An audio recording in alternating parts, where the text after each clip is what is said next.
What's 200 feet tall and full of more than 20,000 lights? Check it out. It's Carillon Park's first ever tree of light, something that's sure to be a new tradition here in the Miami Valley.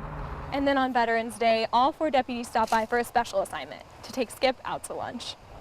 It's December 12th, and instead of talking snow, we're talking record-breaking warm weather. And who would know more about taking advantage of these warm temps than some local golfers? Skip has lived in his Harrison Township home since the 1940s. Yes, I said the 40s. He's lived there before his home even had plumbing.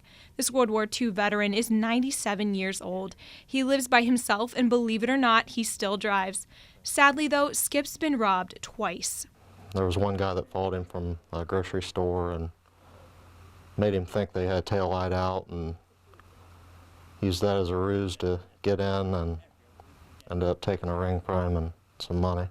But now his grandson doesn't have as much to worry about, thanks to some local deputies. Montgomery County deputies McDaniels, Bone, Carter, and Miller stop by 3 or 4 times a week.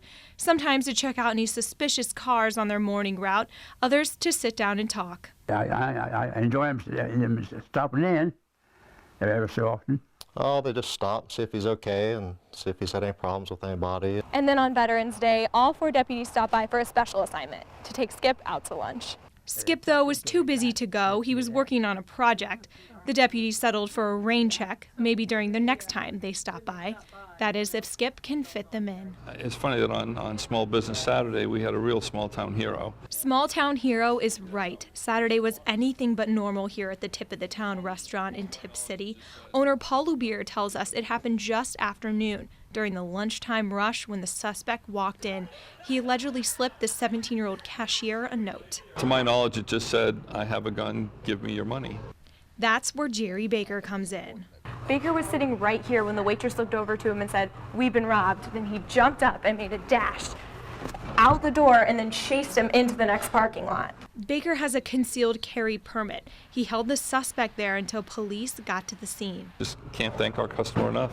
I think it's good that people know that there's people out there that are willing to stand up for others and try to help officers out, I guess, a little bit if they can. That suspect is now facing robbery charges. He's also likely connected to another robbery just days before at another Tip City hotspot, the Pearson House.